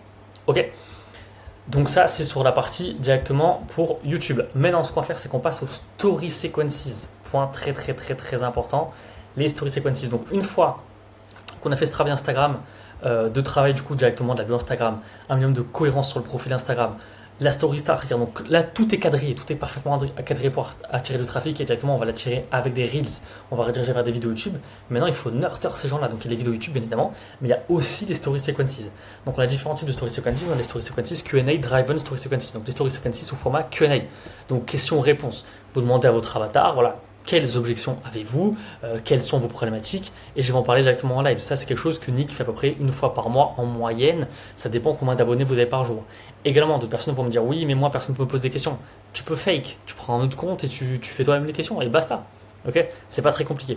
Maintenant, il est story sous forme éducative. Donc, Education Driven Story Sequences. Directement, on va attirer l'attention des prospects avec de la proof. Après avoir collecté plus de 40 millions de dollars pour les clients, voici la clé que j'ai appris. Voilà, directement on peut donner la proof. On montre aussi, avant je faisais 30 000 euros par mois, maintenant je fais 30 000 euros par jour. Bam, voilà, pas de CTA et tout, nanana, je vous aime les gars, ok, bouf, on s'est compris. Ok, Credibility, du coup, ça va être de la proof pour vous avec uniquement des résultats. 60 000 en 31 jours, 5 500, 10 000, 7 000, tu as proof, uniquement la crédibilité de A à Z. Et encore une fois, il y a différentes manières de faire la crédibilité. Ça aussi, c'est une manière de faire la crédibilité. Je peux reposter en story. Bon, c'est pas une story sequences du coup, bien évidemment, mais je peux le mettre après en story sequences. Ce que j'ai détaillé dans le reel, je peux le détailler directement en story sequences et ça permettra de nurture tous ceux qui regardent également mes stories. Ok. Après, on a value driven story sequences, du coup, ça va te donner de la valeur.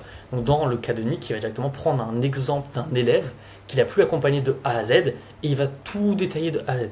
Ok. Et après, bien évidemment, il va appuyer avec de la proof, c'est-à-dire que s'il n'y a pas de résultat, ça sert à rien de montrer. Surtout, on est dans du B2B, on est dans du concret. Les gens, ils savent qu'il y a moyen de faire beaucoup d'argent, qu'il y a moyen de faire des millions en ligne. Ils le savent, hein, ils sont pas teubés, contrairement parfois un petit peu au B2C qui pensent que c'est impossible, ok.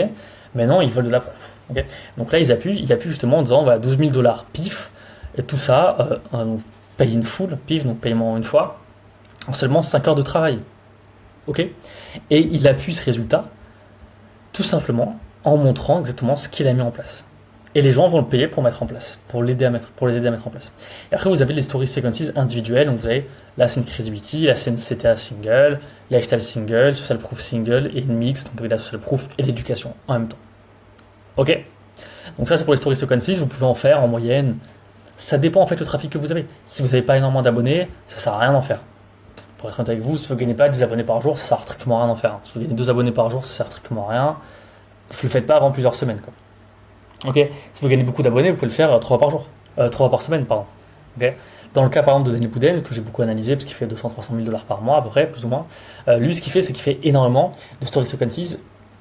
Il en fait tous les jours, il met un call to action, parce que c'est du B2C, parce qu'il dépense plus de 1 000 € en ads, parce qu'il gagne des centaines d'abonnés par jour, donc c'est cohérent.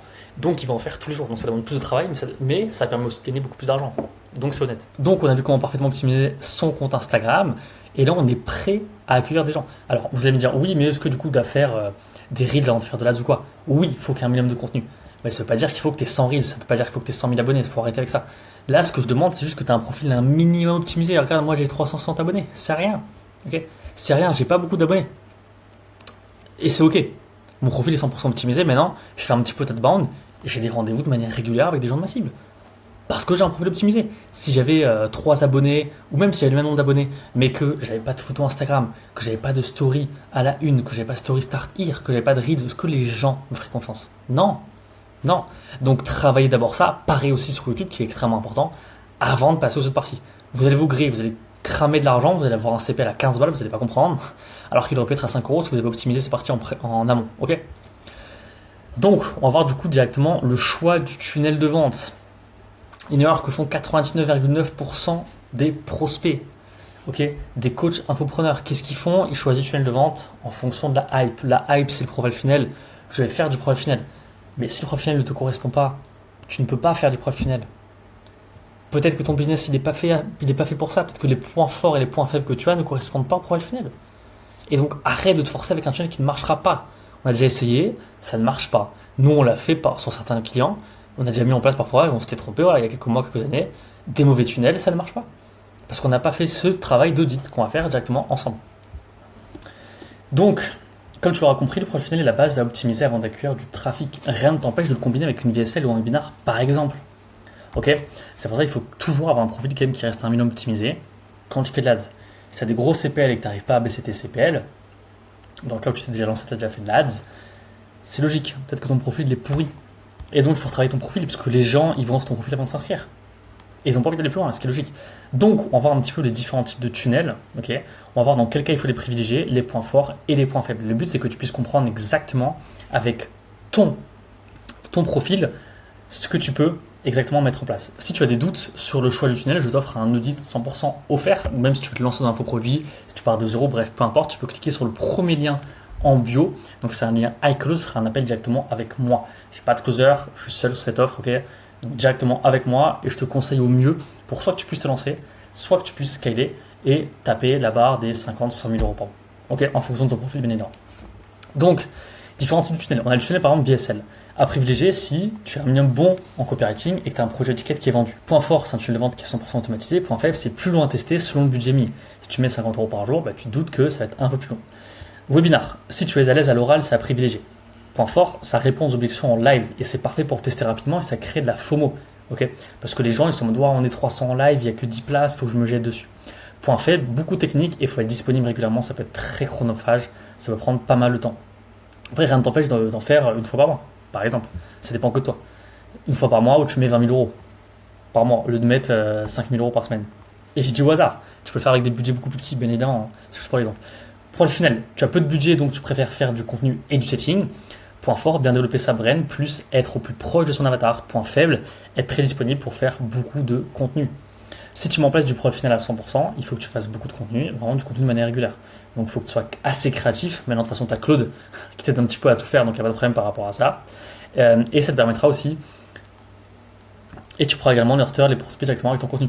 Si tu fais un lancement, donc je ne parle pas forcément de challenge, ça peut être un gros lancement d'infoproduits ou un lancement tous les enfin peut-être 3-4 fois par an. Je sais qu'Olivier Roland il fait pas mal ça. Tu peux le faire 2-3, 4 coups par an. Ça crée énormément de FOMO. Par contre, si tu rates un lancement, tu dis adieu à 30 à 50% de chiffre d'affaires. Plus, tu as besoin d'un gros budget ads si tu veux qu'il y ait du monde en live. Ok, pour ton lancement. Donc, il ne faut pas passer 100 ans à choisir un tunnel car vous pourrez toujours changer. Et si votre offre elle est bonne, elle se vendra peu importe le tunnel. Nous, ce qu'on a remarqué, c'est si vous avez des bons résultats en webinar, vous en aurez en VSL. Si vous avez des bons résultats en VSL et que vous exprimez si vous avez des bons résultats en VSL et que vous exprimez un minimum bien à l'oral, vous êtes un minimum à l'aise, éloquent à l'oral, et disponible et vous avez une bonne énergie, alors vous réussirez aussi en webinar. Ok, tout est corrélé. Si l'offre elle est nulle, peu importe le tunnel, ça ne marchera pas. Si vous n'êtes pas impliqué, peu importe le tunnel, ça ne marchera pas. Si vous avez la flemme, peu importe le tunnel, ça ne marchera pas. Ok, et arrêtez d'écouter ceux qui disent que la VSL, le webinar, le professionnel, je ne sais pas trop quoi, c'est mort. C'est faux, ils ne connaissent rien, c'est juste un angle marketing bien évidemment pour vous attirer. Et en fait, quand vous analysez bien leur tunnel, c'est en fait une sous-couche du tunnel VSL. Par exemple, en fait, je ne fais plus de VSL parce que ça marche plus, je vais t'apprendre le brand funnel, je sais pas trop quoi. Tu regardes un petit peu. Alors vous allez faire des reels, vous allez faire des story sequences et vous allez faire une VSL. Merci frérot. Enfin, tu vois, c'est exactement pareil. En fait, c'est une vidéo de vente, ok. Donc c'est une VSL. Ok. C'est juste que voilà, forcément, ils essaient de trouver un angle différenciant pour tout simplement s'éloigner de cette option rouge. Ok. Donc bien choisir son tunnel, se poser, essayer de comprendre. Maintenant, je vais détailler un petit peu les tunnels en dessous pour que tu puisses mieux comprendre à quoi correspond chaque tunnel, parce que peut-être que tu ne comprends pas ce que c'est qu'une VSL, un webinar, un profil funnel ou un tunnel de lancement. Qu'est-ce que la VSL? Très simple. La VSL, c'est quoi? C'est une opt-in. Parfois, il y en a qui ne mettent pas d'opt-in, notamment sur du B2B, tu peux ne pas mettre d'opt-in et mettre le bouton dès le début. Ok. Pour prendre un appel. Opt-in, page de VSL avec directement le bouton prendre un appel. Proof, page de proof, donc page de remerciement d'avoir pris un appel avec de la proof. Prise de contact avec le setter, avec le closer, directement, qui va rediriger vers des vidéos de proof, notamment des interviews, des témoignages clients, ressources avant le call, des mails avant le call, SMS avant le call, boom, closing. Ok. Également, ce qu'on peut faire pour optimiser, c'est que là, c'est la base du tunnel. Si on veut optimiser, derrière, on peut ajouter une séquence de mails. La personne s'est opt-in, elle n'est pas allée plus loin. Elle n'a pas vu potentiellement la VSL. Je vais lui envoyer des mails, une petite séquence de 5 mails sur 4 jours.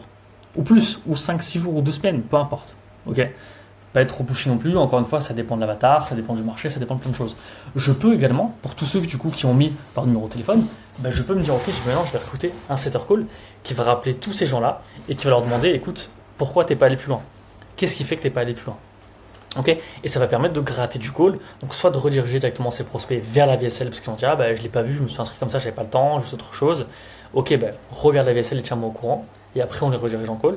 Soit des personnes qui ont vu la VSL mais qui sont en mode ouais mais je sais pas trop ça va marcher pour moi. Bon dans ce cas-là, je vais répondre à tes objections tout simplement et après je vais te booker en call. Ok, le setter call encore une fois, plus il répond rapidement, mieux ce sera. Ok. La VSL, alors on a différentes choses à voir. Il faut savoir qu'une bonne VSL, elle convertit 8 à 12% du trafic. C'est-à-dire que sur 100 opt-in, on va avoir entre 8 et 12 calls. Maintenant, comment elle se structure? En 1, on a le hook. En 2, la promesse. En 3, l'annonce du problème. En 4, l'amplification de la douleur. En 5, la disqualification des solutions passées. En 6, le mécanisme unique. En 7, la preuve sociale. En 8, l'urgence, la rareté. Et en 9, le call to action. Les outils qui sont utilisés notamment pour la VSL, ça va être iClose, donc pour enregistrer les appels de vente, Vidéotic ou Wistia, W-I-S-T-I-A. Ça permet simplement d'avoir le bouton qui avance tout doucement, mais le prospect ne peut pas avancer les boutons. Okay, et du coup, ça avance tout doucement. Au début, ça avance vite, après, ça avance doucement pour vous donner l'impression que la vidéo ne dure pas très longtemps, la VSL ne dure pas très longtemps, et donner envie de rester plus longtemps. Vous pouvez commencer avec Vimeo au début, c'est pas un problème si jamais vous avez des problèmes financiers, bien évidemment. System.io, pour la page de remerciement, l'opt-in, tout ça. Et puis après, directement ActiveCampaign pour l'envoi des mails. Ok. Donc ça, c'est sur la partie du coup directement VSL. Maintenant, sur la partie webinar. Comment ça fonctionne? Alors le webinar, on a une opt-in, une page de remerciement, donc avec une vidéo de remerciement qui est là pour les chauffer, un bouton directement pour rejoindre le groupe WhatsApp. Il rejoint une automatisation ActiveCampaign, donc que j'ai pas mise, mais qui va être là directement et là. Un groupe WhatsApp également, et J-3, il reçoit via l'automatisation ActiveCampaign un mail avec la vidéo d'entraînement numéro 1, qui suis-je, avec aussi un message WhatsApp, donc à mettre dans le groupe WhatsApp. J-2, pareil. J-3, pareil, vidéo d'entraînement. Puis le matin, H-10, donc le matin du rendez-vous. Donc si c'est dimanche par exemple 28 juin, ce sera donc H-10, donc c'est à 18h, par exemple, ce sera à 8h, le premier mail, mail plus WhatsApp.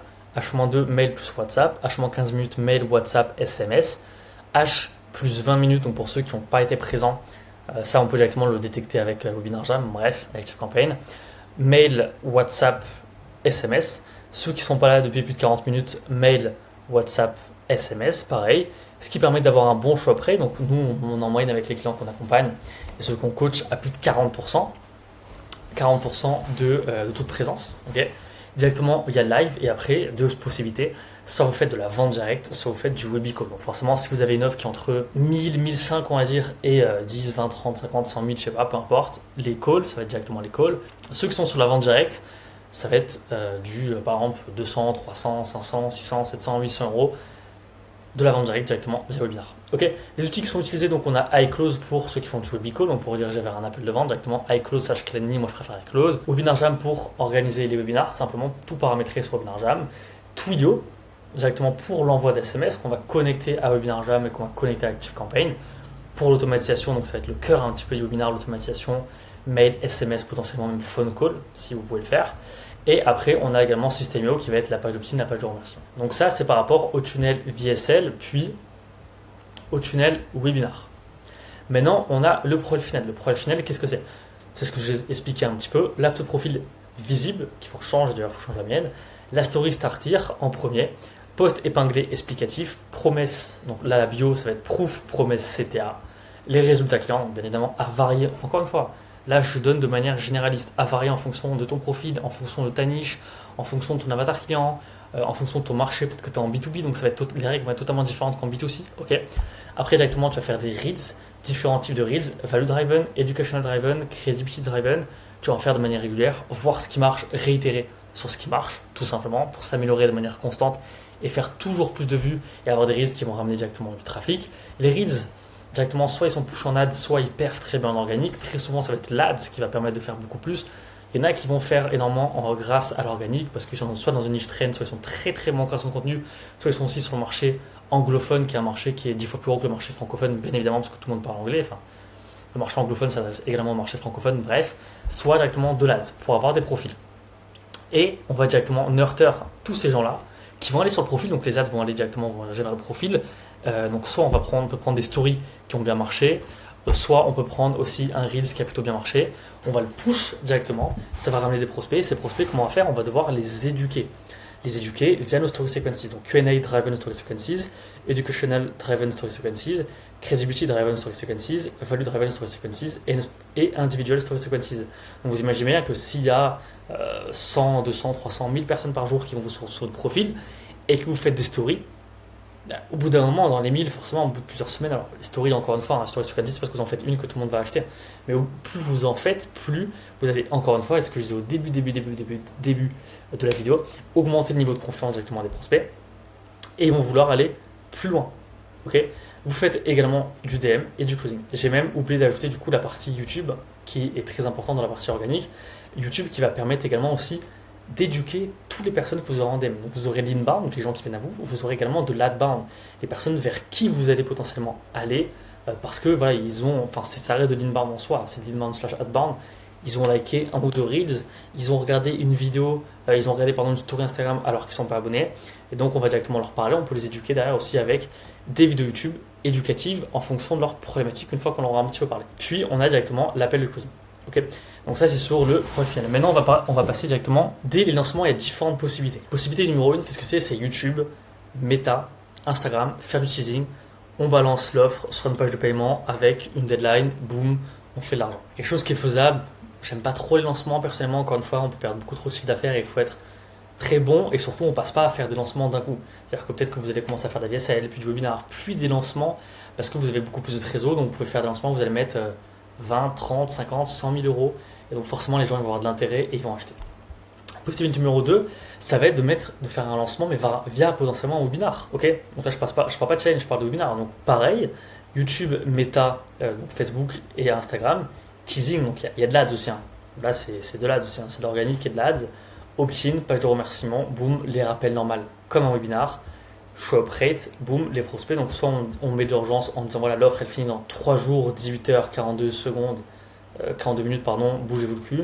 Soit directement un appel pour rediriger vers une offre qui va être un peu plus à étiquette. Okay, donc ça c'est les différents types de profils que vous devez, les différents types de tunnels que vous devez connaître. Donc je résume, VSL, webinar, profil funnel, lancement. Il y a d'autres tunnels, il y a plein d'autres tunnels. C'est les principaux. C'est comme ça que nos clients ont fait plusieurs millions d'euros, ceux qu'on a pu accompagner, qu'on a pu coacher. Ça suffit pour faire plusieurs millions d'euros. Il n'y a pas besoin de réinventer la poudre. On prend ce qui marche, on améliore, on met notre sauce en fonction de notre avatar client, en fonction de notre niche, en fonction de notre profil, de nos besoins aussi et de nos envies tout simplement. Et on a ce type de résultat. Ok, donc maintenant on va parler du setting et de la vente. Donc vous avez choisi votre offre, créé votre formation potentiellement, vous avez trouvé votre marché, vous avez trouvé le tunnel qui vous correspond, optimisé vos réseaux sociaux, vous êtes en train de développer le tunnel de vente et maintenant vous commencez à avoir des leads qui viennent à vous. Donc on va passer à la partie setting plus vente. Alors, le setting, il y a différents types de setting. Okay, il y a le setting d'une personne qui est abonnée, qui vient de s'abonner à vous, donc setting inbound, une personne qui a liké, une personne qui a vu une story par exemple et qui n'est pas allée plus loin. Ça, c'est du setting inbound. Après, on a l'outbound, donc on part de zéro vers des profils qui ne nous connaissent potentiellement pas. C'est pour ça que c'est important d'avoir un profil optimisé. Et après, on va tout simplement leur proposer nos services. Non, notre offre, pardon. Okay, notre offre, notre infoproduit. Il faut savoir que selon la niche, c'est un peu compliqué. Sur du B2B, c'est assez faisable si vous attaquez par exemple pour freelance, je sais pas, au monteur vidéo, web designer ou quoi, c'est faisable. Sur du B2C, c'est beaucoup plus compliqué parce que vous attaquez à tout le monde. Et vous n'allez pas juger grâce à un profil Instagram, donc c'est très compliqué. Bref, alors je vous montrerai un petit peu quelques exemples et après je montrerai, je vais commencer par mon tableau de suivi. On a un petit tableau de suivi, qu'on donne aux clients qu'on accompagne et qu'on coach, qui est assez intéressant, qui est ce tableau-là. À quoi il correspond? En fait, comme vous pouvez le voir, il est en 4 parties. Okay. On a en partie numéro 1, quand on commence à aborder une personne. Okay, donc on le met là, name, profile link, date initiate, track, yes, 1A, note. 1A, c'est relance. Okay. Mediacine, dès qu'on a envoyé un média et qu'il a vu, donc on met oui. Okay. Il est engagé, parce qu'il nous a répondu suite aux médias qu'on a pu envoyer, donc la vidéo YouTube, tout ça. On va traquer directement le profil. Quelle date il nous a répondu? On va le relancer si c'est nécessaire. Puis après, on va essayer de l'emmener vers un rendez-vous. Donc là, j'ai mis Calendly ou iClose, c'est pareil. Et puis après, on la book, on met ces informations-là. Okay, donc ça permet de ranger en fonction des étapes du leads et à quel point surtout il est chaud. C'est-à-dire que s'il n'est pas chaud, alors on va pas se faire chier, ok. Et comme ça permet aussi de les profils qui sont là, qui sont plus ou moins chauds, et encore plus ici, et qui n'ont jamais répondu, par exemple, qui n'ont pas donné leurs informations pour remplir le Calendly de la iClose, ça nous permet de les relancer, d'avoir un visu sur eux qui va être beaucoup plus concret. Ok. Donc ça c'est le tableau de suivi de setting. Si jamais tu le veux, tu peux envoyer setting sur Instagram val.pe2rigult, je te l'enverrai et comme ça pourra toujours te servir éventuellement. Ok. Alors du coup je te montre quelques exemples un petit peu de setting inbound et outbound. Et le boss, je viens de voir que tu avais checké mes stories, tu vends du coaching vraiment dans le trading, ça yes, propre, tu focuses sur le trading ou plus sur la vente. Le trading ça prend pas énormément de temps, donc les deux en vrai. D'ailleurs, j'ai un pote qui est à Dubaï, là je crée un petit peu le lien. T'arrives à en vendre pas mal des coachings? Non, pas du tout. Le mois dernier, non du tout. Le mois dernier, j'en ai vendu 4. Là, je fais des vocaux, voilà, boum, je le book. Ok. Là, c'est de l'inbound, l'inbound froid, on va dire. C'est juste une personne qui avait vu ma story de manière curieuse. Ok. T'es curieuse, elle a vu ma story. Ok.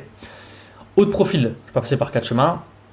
Salut Amélie, je vais te faire perdre de temps. Là, c'est de l'outbound, donc profil froid. Je suis parti de zéro. Avec une approche, blablabla. J'ai fait plus de 5 millions pour les coachs infopreneurs que j'ai accompagnés en consulting. Ça peut paraître bullshit, mais c'est vrai. Je te laisse aller voir mon profil, cherche un profil original comme le tien. Salut Val, rare que je réponde à ce genre de message, mais vas-y, je t'écoute. Boum, vocal 1 minute 14. Je fais aussi des ads, et oui, on peut se book un call. Boum, c'est booké. Ok. Inbound, outbound. Ok. On va avoir différents types de profils également. de mon setter, que nous a donné gentiment notre setter. Salut Jean-Christophe, je suis Marc de l'équipe Digilas. J'ai vu que tu avais commencé à remplir ces informations sur réserve un appel, donc une personne qui a mis ces informations sur la clause mais qui n'est pas allée plus loin. Je voulais justement échanger avec toi quelques minutes pour comprendre un petit peu ce que tu fais. Il explique un petit peu ce qu'il fait, ok, très déterminé, est-ce que tu es chaud pour aller plus loin? Oui, bien sûr, et tout. Regarde, j'ai fait ce chantier pour 10 000 euros, ok, super et tout, t'investis. T'as déjà pensé à investir dans tes compétences? Ouais, c'est ce que je cherche, ok, boum, c'est booké. Ok, ça c'est de l'inbound, tout simplement parce que c'est une personne qui était sur le point de prendre un appel mais qui n'est pas allé plus loin. Donc en fait, qui s'est opt-in call sur iClose et qui n'est pas du tout allé plus loin. Maintenant, je vais montrer un outbound qu'on a fait sur une cuisine, comme ça je vous montre un petit peu du Instagram, d'une cuisine, je vous montrer un petit peu tout. Et comme ça, vous pouvez voir directement la plus-value et voir que c'est des méthodes qui marchent un petit peu sur peu importe le profil et peu importe la niche. Et Daniel, j'ai vu que tu faisais du closing et du setting, je voudrais en savoir plus s'il te plaît. Oui, je fais du hybride, ok, c'est indispensable, ok. Comment se passent tes missions, comment tu interviens, blablabla, très clair, et tu fais cette depuis longtemps, ouais, depuis 2 ans, c'est quoi un peu de tes objectifs, là, je vois ce que tu veux dire, ok, avant de trouver mieux, il faut comprendre ce que tu cherches, c'est ce que j'ai discuté avec toi, parce en fait là, voilà, c'est du LinkedIn, c'est différent, mais la profil aussi LinkedIn est optimisé, et du coup, forcément, le prospect, il va quand même écouter, et il dit, ouais, c'est pour ça que je change avec toi, parce que je cherche peut-être autre chose, donc je sais ce que tu fais, et j'échange avec toi, parce que j'ai vu ton profil. Mais si le profil n'était pas optimisé, il aurait juste pas répondu. Je te rejoins, je te donne une interview, boum, pour t'éduquer. Il n'est pas assez éduqué, donc une balance, une interview. Tac. Je retirerai ça à tête reposée. Et il revient, waouh, l'approche est ouf, j'aimerais me détacher du closing. Est-ce que tu peux m'en dire plus? Voilà, et qu'est-ce que tu aimerais savoir? Ces questions, boum, boum, boum. Long roman pour répondre aux questions. Je te propose un appel, ok, let's go, show, yes, dis-moi, let's go mercredi. Ok.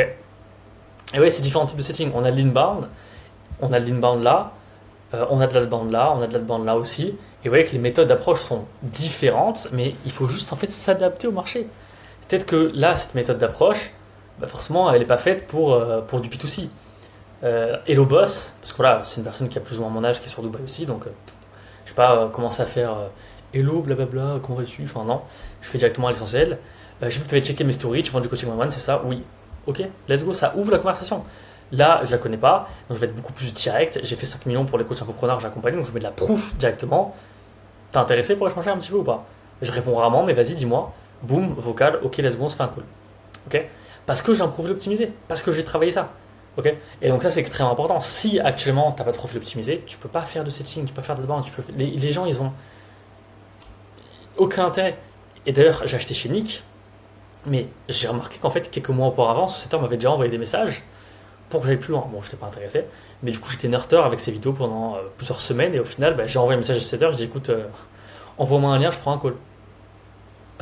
Le taf du setter était facilité parce que l'optimisation du profil. Ok. Et ça, c'est ce qui. Et vous devez comprendre ça avant de faire du setting ou quoi que ce soit, surtout de l'outbound. Limite, c'est de l'inbound, c'est que les gens déjà ils ont un minimum d'intérêt pour ce que vous faites, donc ça peut passer ou ça va passer. Mais l'outbound, ça va être un petit peu différent, les gens ne savent pas ce que vous faites. Donc, montrez, postez, optimisez vos réseaux sociaux. Ok? Maintenant, on passe un petit peu à la vente. Donc là, du coup, tu pourras mettre la partie numéro B. Donc, les différentes étapes d'un appel, comprendre pourquoi il a pris un appel, identifier la douleur dominante, que ce soit du B2C ou du B2B, il faut comprendre. Parce qu'on va comprendre cette douleur, on va appuyer dessus tout le long de l'appel. Creuser, amplifier le problème, faire chiffrer la douleur par le prospect, visualiser si c'est du B2C et si c'est du B2B, chiffrer la douleur, le coût, l'inaction, présenter la solution en miroir de ce qui a été dit pour que ce soit cohérent et pour que ce soit 100% personnalisé, parce que personne ne veut d'une solution généraliste, évidemment. Annoncer le prix et prendre la température. Okay, on prend la température, on demande ok, est-ce que ça te paraît cohérent par rapport à ce qu'on a vu ensemble? Est-ce que ça te paraît cohérent par rapport à tes problématiques, par rapport à ce que tu m'as exposé? Oui, non. Si c'est le cas, let's go, on va plus loin et on dit tout simplement les prochaines étapes pour pas que ce soit perdu. Parce que forcément, le prospect, que ce soit B2B, B2C, va dire ok, du coup, quelles sont les prochaines étapes? Qu'est-ce qu'on fait? Okay. Maintenant, on va répondre un petit peu aux objections, que ce soit B2C, B2B. Il faut savoir que les objections, elles sont plus ou moins similaires, parce ça reste des humains. Il y en a quelques-unes qui sont assez similaires. La façon de répondre va être totalement différente. B2C, objection, c'est trop cher. Ce que ça veut dire, c'est que je ne vois pas de ROI. Comment y répondre? C'est trop cher par rapport à quoi? Tu m'as dit que ça faisait X mois que je souffrais de douleur. Combien ça t'a coûté jusqu'ici? Ok. J'ai besoin d'y réfléchir. Objection cachée, souvent due à un problème financier. Et là, ce que vous pouvez très bien faire, c'est l'honnêteté. Essayez pas de faire le loup de Wall Street ou quoi. Tout simplement, faites quelle est la partie qui te fait hésiter. Est-ce que c'est le timing? Est-ce que c'est le prix? Est-ce que tu as des problèmes financiers actuellement qui font que tu ne peux pas investir? Et là, il va être honnête. Bah écoute, je vais être honnête avec toi, j'ai 2000 euros sur le compte, tu me demandes 3000 euros, c'est un petit peu chaud. Ok, bah écoute, paye-moi en 2 fois. Ouais, ça peut le faire, paye-moi en 2 fois, pourquoi pas? Let's go. Ok? Toujours s'adapter, bien évidemment, essayer de comprendre, être honnête surtout. Je n'ai pas le temps, très souvent c'est un problème financier caché ou c'est un manque de priorité. En certains cas, c'est juste un manque de priorité, il n'a pas le temps, bon ben, c'est pas grave, c'est la vie. Si dans 6 mois, tu n'as toujours rien changé, où en seras-tu? Ok? J'ai déjà essayé, blabla, il a peur d'avoir le même résultat que pour d'autres solutions, et tu peux tout simplement creuser sur qu'est-ce qui a manqué dans ce que tu as précédemment essayé, et c'est pour ça que nous faisons du personnalisé. En fait, tu vas creuser, tu vas faire l'inverse de ce qu'il dit. Ben voilà, ce qui n'a pas marché, c'est que on m'avait dit de faire du webicall. Ah mais t'inquiète, hein, nous on a une solution qui s'adapte à chaque profil, donc tu feras du webicall, tu feras de la vaisselle, par exemple, je n'importe quoi, tu comprends. B2B, les objections sont plus ou moins similaires, sauf une, et la façon de traiter par contre sont similaires. C'est trop cher, il ne voit pas le ROI pour ton activité. Ok, tu m'as dit que tu perdais X euros par mois avec ce problème, on parle de Y euros, une seule fois pour le régler. C'est rentabilisant en combien de temps? Ok, je dois en parler à mon associé, c'est pas le seul décisionnaire, logiquement l'objection aurait dû être déjà verrouillée dès le R1. Est-ce que tu es seul à prendre des décisions? Sinon, alors amène ton mari, amène ton associé, amène je sais pas qui, et on fait le call ensemble. Pas de souci, je pensais que tu étais le seul décisionnaire, on peut se faire un call à 3, dispo demain à 11h. Je n'ai pas le budget, très souvent c'est un problème de financier ou un manque de confiance. Et du coup, bah là pareil, honnêteté, est-ce que c'est vraiment une question de budget ou tu n'es pas encore convaincu que le ROI est là pour ton cas spécifiquement? Soyez honnête, surtout dans le B2B, c'est des gens qui sont smart, qui comprennent les méthodes de... C'est des gens qui sont smart, qui comprennent les méthodes de closing. Donc, encore une fois, ne jouez pas à la Jordan Belfort. Ok, êtes vous-même, enfin, soyez vous-même, soyez honnête, soyez simple, soyez à l'essentiel. Est-ce que tu as des problèmes financiers? Enfin, pas posé comme ça, mais est-ce que pour toi, actuellement, 5000 euros, c'est trop? Ok, pourquoi? Est-ce que si on fait un paiement en 2 fois, serait déjà plus cohérent pour toi? Oui, bah oui, c'est bien mieux. J'ai besoin d'y réfléchir, objection cachée, problème financier ou on ne voit pas le ROI. Bien sûr, quelle est la partie sur laquelle tu hésites? Est-ce que c'est le prix, le timing ou tu n'es pas convaincu que ça correspond à ta situation? Avant de passer à la dernière phase qui est la phase sur le scaling, on a vu qu'il fallait faire un audit du business. On a vu comment construire son offre, celle qui se vend ou pas, ou optimiser celle que tu as déjà avec le mécanisme unique. On a vu comment optimiser ses réseaux sociaux, notamment en utilisant les principes du profil funnel. On a vu les choix du tunnel, comment choisir le tunnel en fonction de ton profil, les différents types de tunnels. On a vu également le setting et la vente, que ce soit le B2B ou le B2C, l'inbound ou l'unbound. Comment faire? Quel script utiliser? Comment réagir intelligemment à différents scripts?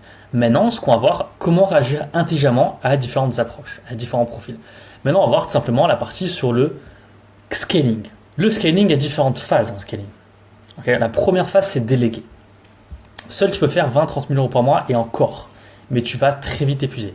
Alors 100 000 euros par mois, pour être honnête avec toi, seul, c'est impossible. À moins que tu vendes peut-être à 20-25 000 euros, ce qui est rare, il n'y a pas beaucoup de personnes qui font ça, mais peut-être. Hein. Et dans ce cas-là, tu pourras, mais ça reste quand même extrêmement rare. Ton rôle doit donc être de te concentrer uniquement sur les tâches avec un gros effet de levier. Donc tu as les tâches à déléguer et les tâches à garder. Les tâches à déléguer, ça va être quoi? Ça va être le montage vidéo, ça va être le setting, ça va être le closing, ça va être le SAV. C'est les tâches qui sont importantes, certes, mais qui peuvent être déléguées. Ok? Les tâches à garder, toi ton 20-80, ça va être quoi? Ça va être ta création de contenu, ça va être tourner tes ads, ta délivrabilité, surtout au début, enfin même de manière générale, hein, parce que ça permet de déclencher du bouche-oreille, le recrutement et l'amélioration de l'offre. On parle beaucoup de A-player dans l'infoproduit, beaucoup pensent l'être, mais ne le sont pas. Un closer A-player, par exemple, est extrêmement rare, mais dans le cas où tu en trouves un, ta boîte peut exploser. Donc actuellement, tu n'es peut-être pas bon au closing.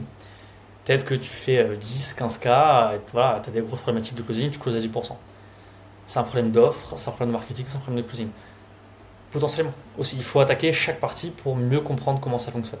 Mais très souvent, nous, on a eu des closers, A-players qu'on a placés chez des clients, qui ont fini par closer tout seul pour 80-90 000 euros par mois. Et donc, c'est là où on voit que c'est intéressant.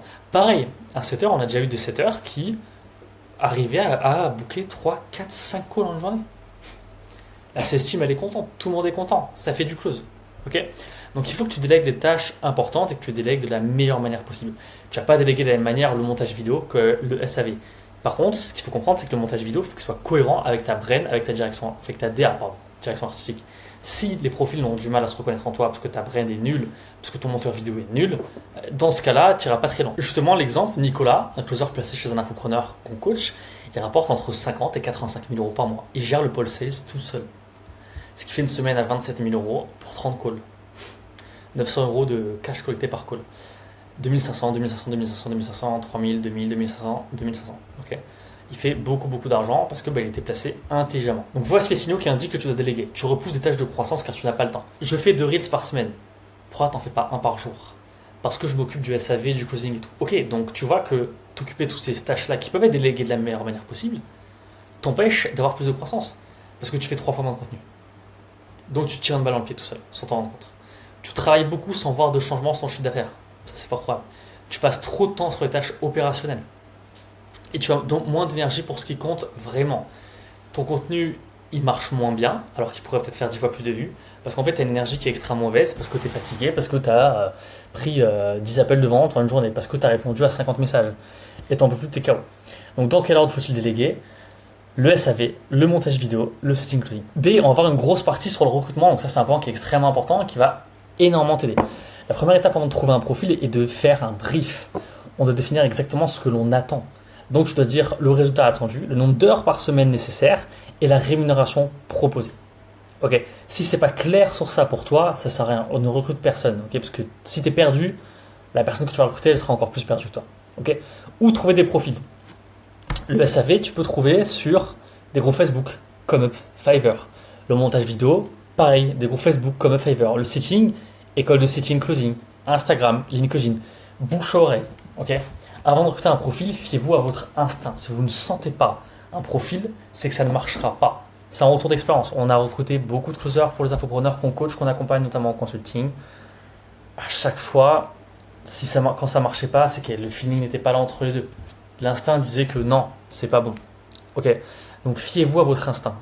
Et c'est extrêmement puissant pour ça. Maintenant, voici un petit process de recrutement. Une fois que vous avez trouvé des profils, vous allez les contacter et vous allez prendre un entretien. Donc une fois que vous avez trouvé les profils pour le poste défini, vous allez devoir faire passer des entretiens. Donc 1, vous allez lui demander de se présenter. 2, vous demandez son expérience, point très important. En 3, vous le testez avec des petites questions qui peuvent être pièges potentiellement. C'est pas dérangeant, c'est des questions pièges. C'est votre boîte. Vous êtes là pour recruter le meilleur profil possible. Donc forcément, il y aura des questions pièges et c'est OK. Être honnête sur le dénouement. OK, donc qu'est-ce que j'entends par là? Écoute, tu as un profil intéressant, maintenant je pense que tu n'es pas fait pour moi.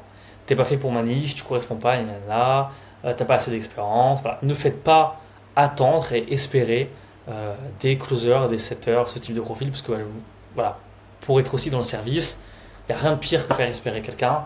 Ça prend une charge mentale énorme et c'est insupportable. Okay. Les red flags. Vous allez devoir opérer les red flags car dans le lot, vous aurez forcément des profils de mauvaise qualité. Le feeling ne passe pas, instinct, c'est le point numéro 1. Il se perd dans son explication, il ment. Vous vous doutez, voilà, il se perd, c'est un peu bizarre, c'est louche. Vous commencez à froncer les sourcils, c'est pas bon du tout. Il arrive en retard, qui plus est, il n'a pas d'excuses. Vous sentez un manque ou tu sens un manque d'énergie de sa part. Il se vante énormément. Les profils qui se vantent très souvent, ils parlent beaucoup mais ils font pas beaucoup. Okay, il n'a pas de mission depuis longtemps, il n'arrive pas à le justifier. Un closer qui est derrière vous qui dit ouais écoute, ça fait 6 mois que j'ai pas de mission, c'est bizarre non? C'est un high player, pourquoi ça fait 6 mois que tu n'as pas de mission? Donc, et n'hésitez pas à poser ce type de questions. Si tu es si bon que ça, pourquoi tu n'as pas de mission depuis plus de 6 mois? Pourquoi tu as arrêté tes dernières collaborations? C'est incohérent avec le fait que tu me dises que tu es très bon et que les gens ne peuvent pas se passer de toi. Okay, plus tu grossiras et plus tu auras des listes de manière régulière. Plus ce sera simple de trouver des high players, mais au début, tu peux très bien prendre un big player à partir du moment où tu le suis bien et tu le sens bien aussi. Si ton instinct te dit que ok, je le sens plutôt bien, et qu'en plus tu le suis bien derrière, tu as un bon suivi, je vais montrer derrière ce que c'est un bon suivi, okay, pour suivre directement des profils que tu vas recruter, bah dans ce cas-là, c'est ok de le prendre. Il n'y a pas de problème par rapport à ça. Ok. Process de recrutement.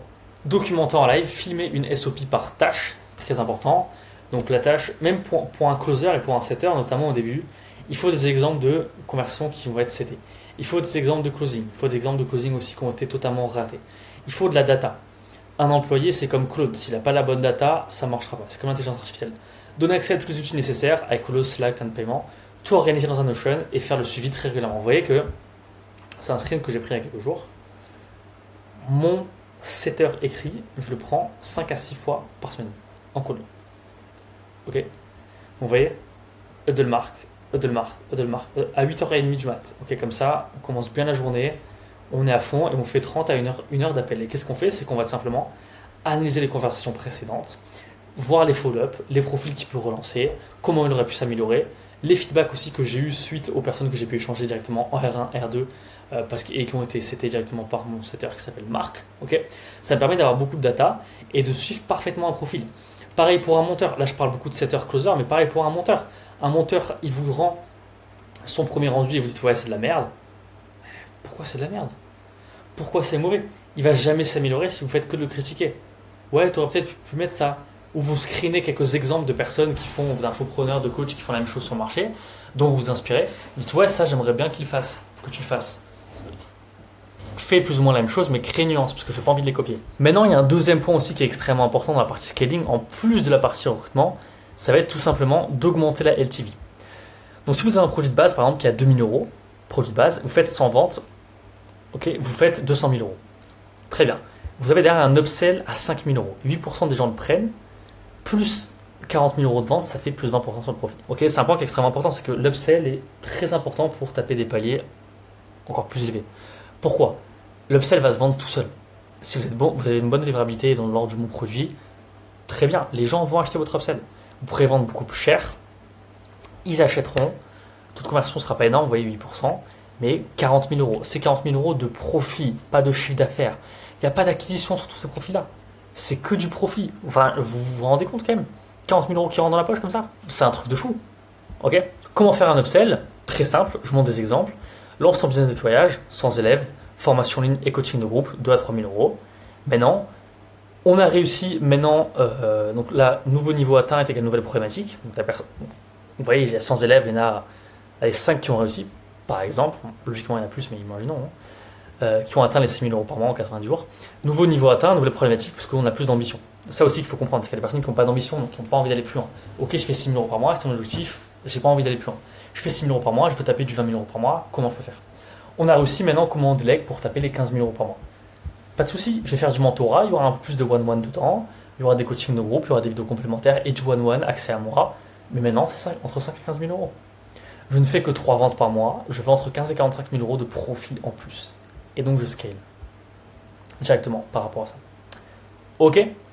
Donc on a vu du coup pour le scaling, les 2 points essentiels, c'est déléguer le recrutement avec la LTV. Bon, je te l'avais dit, hein, c'était costaud quand même, plusieurs heures, plusieurs semaines que je prépare cette vidéo qui est quand même assez costaud. Très très long de réfléchir à tous ces schémas, toutes ces choses-là, tout réunir, bref. Mais en tout cas, si tu souhaites aller plus loin, tu peux cliquer sur le premier bouton en description. C'est un lien avec Close pour prendre un appel directement avec moi. On fera un audit offert de ton business de coaching d'infoproduit ou de ton projet que tu souhaites développer dans l'infoproduit. Et ça me permettra tout simplement de voir si je peux t'aider ou pas du tout. C'est tout pour cette vidéo. Merci en tout cas de l'avoir regardé et d'être resté surtout jusqu'à la fin. Et sur ce, je te dis à bientôt. Et si jamais tu souhaites avoir d'autres conseils, tu peux toujours t'abonner à la chaîne YouTube. Merci.